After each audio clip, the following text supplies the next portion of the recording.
Hey, before we really begin, if you enjoy the kind of content I make, please like, comment, and subscribe. Not only does it improve my algorithmic chances, it also shows me that there are people out there interested in my work and what I'm doing. It makes it all that much easier to continue to create this kind of content. Make sure to turn on notifications to be notified of when I upload next. If YouTube notifications become an issue, I've also got a Twitter where I simultaneously send updates on video releases. And if you want to support the work I do here, I've got a Patreon with tiers ranging from as little as $1 to as much as $25. I'm always working on ways to improve the Patreon rewards, but as of now, $5 and up gets you access to private channels on my public Discord, which is linked below. $10 and up gets you a producer credit in the credits roll alongside the $25 and up executive producers who I will personally thank at the end of each video. If subscription services aren't your cup of tea, perhaps you'd rather get something you can wear or use instead. If that's the case, head on over to the CNP Productions website and pick yourself up a shirt, hat, or sticker. Each week I release a new shirt and sticker design for the corresponding video, and I'm working on expanding the product line to include more designs and types of merchandise for your wearing, sticking, or what have you. Now, with all that out of the way, sit back, relax, and enjoy.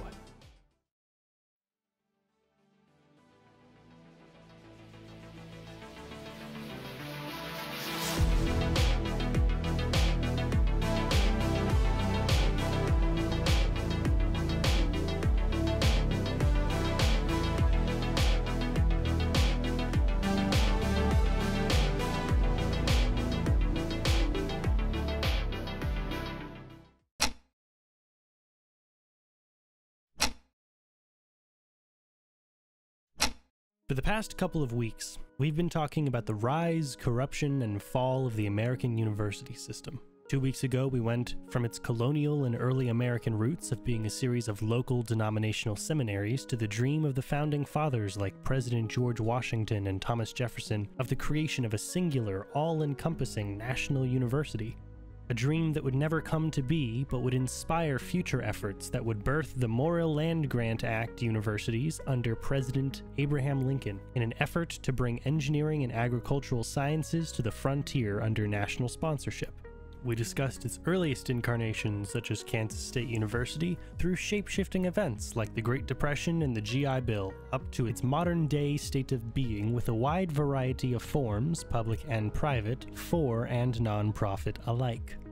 Last week, we discussed the corruption of these institutions fiscally and educationally. I spoke some about my previous experience with these institutions and released 2 interviews with former classmates who were kind enough to offer their testimony to the same. I spoke on the social, cultural, and political motives and biases of these institutions and why it matters. I discussed the absurd and unnatural price hike in the cost to attend one of these institutions and offered my own thoughts on how it should be done. We called out the absurdity of the administration in their drastically disparate priorities and values against their advertised goals.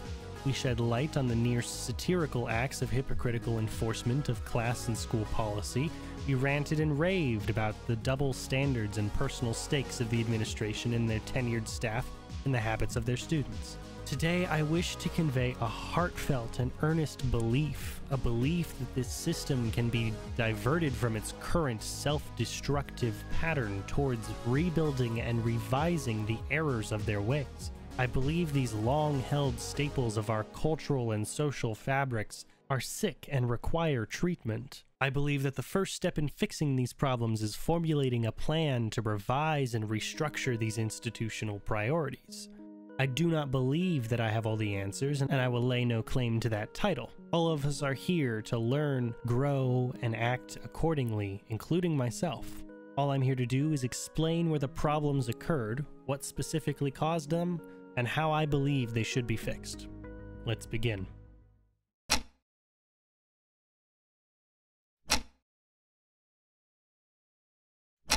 It's no secret that the price to attend college has been on a steady rise since the mid-1980s. According to the National Center for Education Statistics, the 2015 to 2016 academic year cost just over $19,000 to attend a public university, and just around $40,000 to attend a private equivalent if you count tuition, fees, room, and board for each. Averaging it out, that cost comes to just over $26,000 a year for all types of four-year universities, or just over $104,000 simply to obtain a bachelor's degree. For comparison, that same 4-year bachelor's degree was just around $26,000 or $52,000 in today's dollars, all said and done. Speaking plainly, this means that the cost to get a degree has literally doubled since then. Why? What really changed educationally in the last 30 years?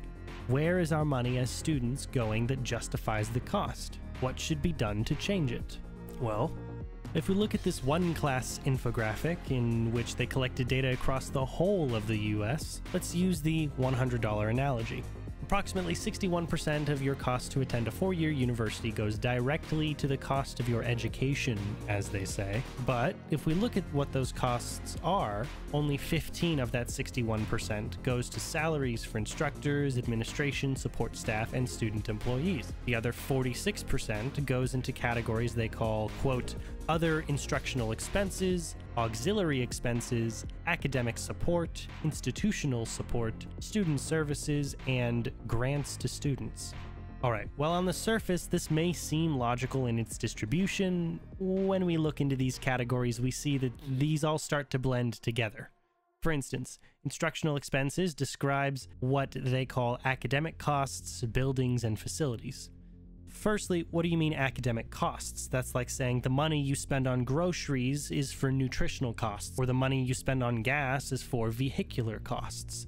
That's not descriptive, that's deliberately vague. Second, buildings and facilities are practically the same thing, meaning that either one class is trying to carry the water for the American university system, or these universities are deliberately and deceptively revising categories to attempt to publicly justify their costs.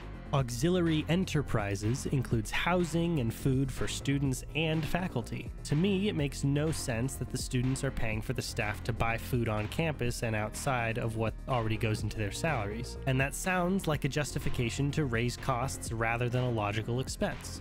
Academic support shouldn't be a separate category from institutional support, and shouldn't include academic administration, because you're saying essentially that either you're taking more money to pay the people in charge than they're already getting paid, or you're saying that there's hidden expenses that administration has to deal with and no one else does, in which case you're saying you're hiding your expenses.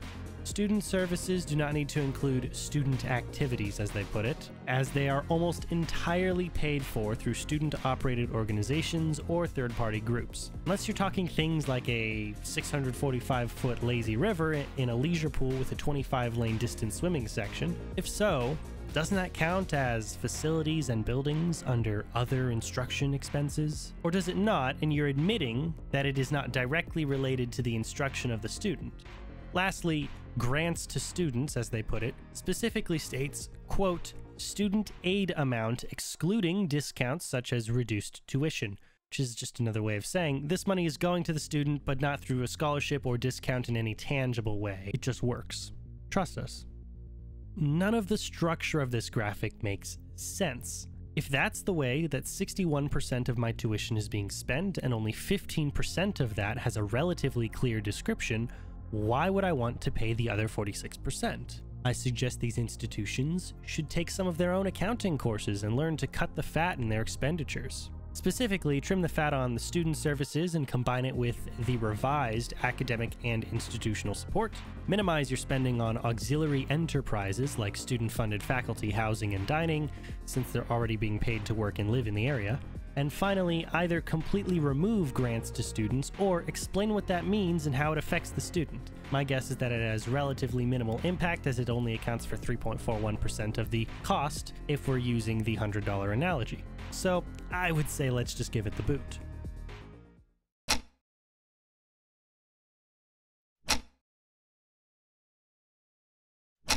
Turning towards external expenses, university cost does not include the cost of textbooks or supplementary materials in most cases. Common practice in these settings is for instructors and professors to write their own textbooks through the on-campus publisher and provide them to students through on-campus bookstores. As I discussed last week, these are largely money-making ventures that offer no real advantage to the students, as the information in these texts are rehashes of research publicly available online or rewrites and re-edits of similar texts you could pick up for a fraction of the price.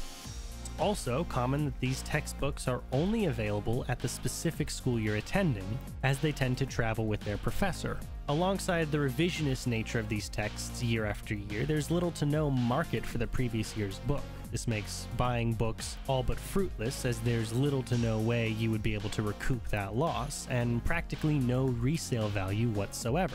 On the other hand, there are texts used by schools that were published separately by academics and researchers who published the work for the sake of the work being published and the knowledge being available. Oftentimes, these works can be more easily obtained, both legally and less than legal, but freely. In fact, it's not out of the norm to contact these individuals, explain the situation to them, and then give you access to the published works freely. Other than that, there are book-sharing sites with less than perfectly legal means, but they are the most reliable sources for finding the right textbook you need at no cost to you.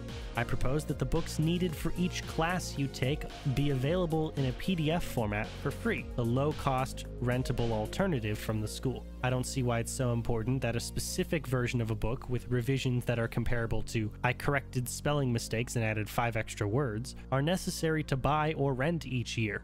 In fact, unless there are major necessary revisions being made, like contextual shifts or new discoveries or revelations that change the understanding of a concept we're being taught, these revisions mean nothing.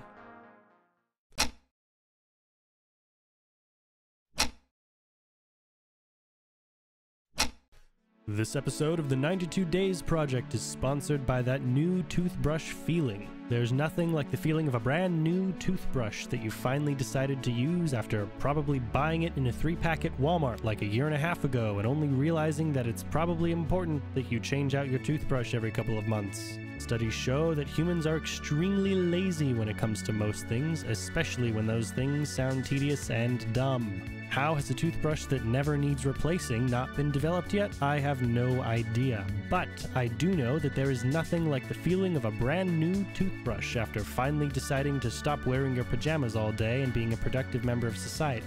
Get out of bed, take a damn shower, put some real clothes on, and finally replace that homemade penicillin experiment you put too little toothpaste on each morning while you tell yourself that you're finally going to deal with your problems that you've been putting on for the last 2.5 years. If you like the feeling of a new toothbrush, why not try replacing that sad, flat tube of toothpaste that you've stretched out as long as possible to prevent wasting any singular centimeter of minty freshness with the new tub of toothpaste that you probably also forgot you purchased like 6 months ago. This message was paid for by Big Dental.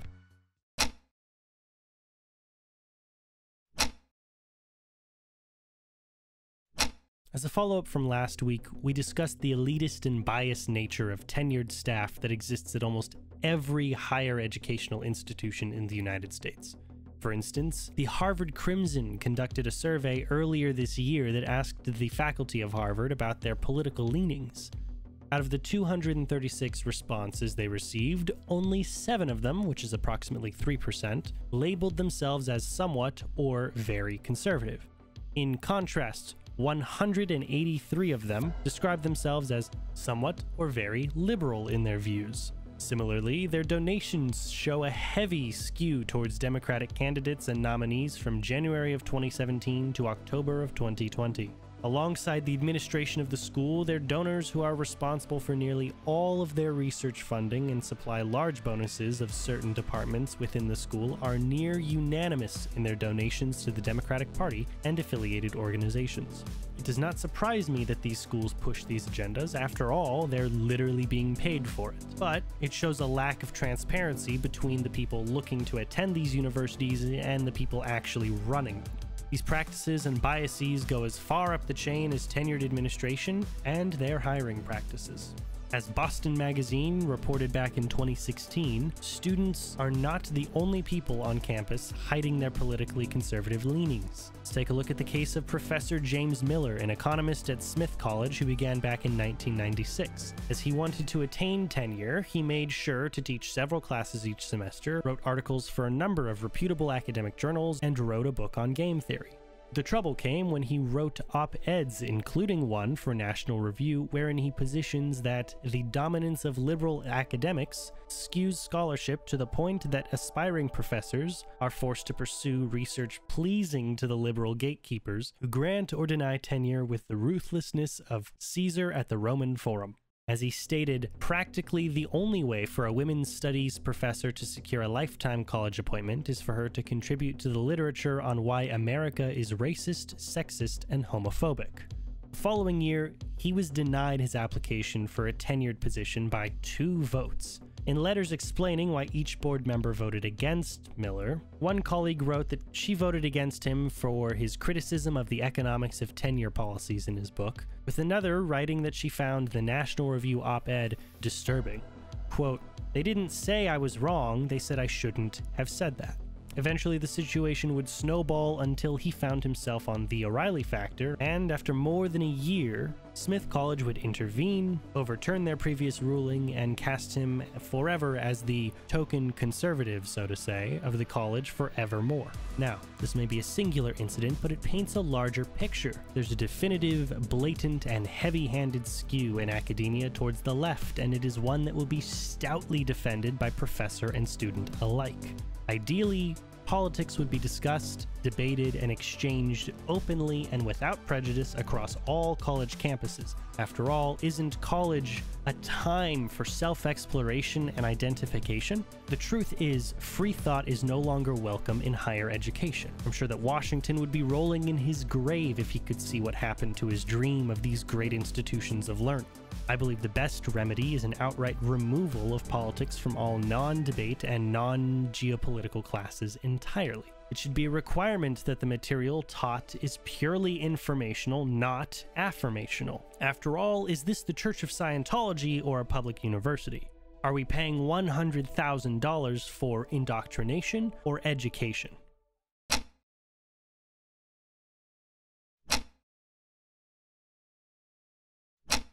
What if none of this matters in the end? What if, after all of this, there's still no real way to fix the system? What if it dies out regardless of all attempts to keep these institutions on life support, breathing through their propaganda-filled oxygen tanks while their student body and their academic mind erode for all to see? It's becoming more and more common to attend school online full-time, what with 2020's massive mismanagement of a pandemic and the hysterical misuse of communication software like Zoom or Microsoft Teams. Most degrees are only used for the vellum today anyway. The likelihood of finding a job in the field you're studying has decreased significantly in the last 20 years as more and more people are entering college undecided in their admissions. Couple that with the rise of electronic literacy within the last 10 years alone, and you've got a generation of students that are quickly learning that the information isn't what they're paying for, seeing as they could gain a bachelor's degree worth of information for the cost of 6 months of time and access to the internet. It's become a public performance, a play put on for the masses. The only thing you're here for is the ability to prove to others that you know what you're talking about, not the actual knowledge itself. I've learned more in my own time writing scripts and editing these videos about the topics and skills that I'm passionate about, like history or filmmaking, than I ever did in the last 6 years of attending college. Hell, if I had it my way, I wouldn't even keep going. It's something I'm struggling with deciding, and I've given myself these 92 days to figure out what I'm here for and if it's all worth it to me personally. Something no one talks about is the prevalence of vocational jobs in today's market. As I stated last week, we're seeing a massive outsourcing of vocational and manual labor jobs as popular culture, and therefore our society, sees the people that work them as necessary but expendable, functional but not fashionable. And that's something that never really sat well with me. My grandfather, born in 1947, worked in construction nearly his entire life. From 16 years old, he had a cup of coffee in one hand, a notepad on a clipboard in the other, and a truck filled with work equipment and construction materials. He was an apprentice, became a journeyman, and eventually mastered his craft and started his own construction business. He built or renovated every single house my mom and aunt ever lived in when they were growing up, and when I was born, my parents lived at my grandparents' house while they were building ours. I went back and lived there for a few years while I was growing up and remember the place fondly. These are real, living people, who do the work they do because they're good at it, and without them, we would be nowhere. Trades are still alive and well, but the stigma behind applying for trade school or a technical college keeps them down, even if there are real, tangible, well-paid jobs at the end of the road that are just waiting to be filled. I've been contemplating my options the last few months, and I've come back to that realization that I want nothing more than to be free of college life and the chains that come with it. It's a real possibility with real jobs that have really great paychecks. Now, obviously, my ultimate goal is to do what I'm doing now for a living. I've wanted nothing more than to be able to create and have that creation visible for millions should they choose. My passion, it's my skill set, and it's my mindset. But none of that means anything if I can't support myself.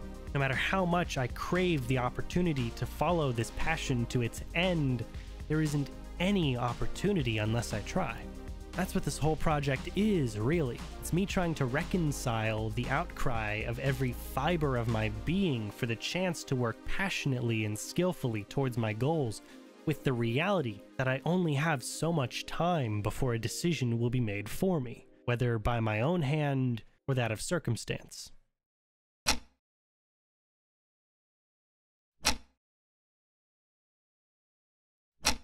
Thank you all for watching, listening, or whatever you do while this plays. It's astounding to me that there's anyone outside of myself or my immediate family that finds what I do as engaging, entertaining, or what have you. It means the world to me that someone would decide to click on this video of the billions of hours of content out there. If you like what I'm doing, make sure to like, comment, and subscribe. It tells me the kind of content that I make is worth something to someone else out there, and that helps me continue above all else. If you're feeling extra generous, consider supporting me on Patreon. I'm constantly workshopping new ideas for different tiers and new rewards. For as little as $1 to as much as $25 per month, you can help fund the 92 Days Project and all other channel ventures. $5 and up gains access to private channels on a public Discord linked below, and I plan on hosting regularly scheduled movie nights for all patrons on the server to come and join, alongside polls for new content ideas, what movies we should watch, etc. Come say hi while I work on that week's video. $10 and up gets you a producer credit at the end of each video in the credits section, and $25 and up gets you a personal thank you as an executive producer at the end of each video, for the life of your patronage. Now, if you'd rather have tangible goods, come on over to the CNP Productions website and pick yourself up a shirt, sticker, or hat with new designs coming out each week. I'm workshopping and design testing new and different types of products for the shop, but for now, enjoy our fine selection. I suggest the navy blue tee myself, and we've got sizes from extra small to 2XL. Whatever you choose, thank you for watching, listening, or whatever else you do. Thank you for sticking through these past 3 weeks with me, however ranty they may have gotten. Next week, we're shifting gears to one of the most important court cases ever argued and what it meant for the nation. God bless, and I'll see you then. Same bat time, same bat channel.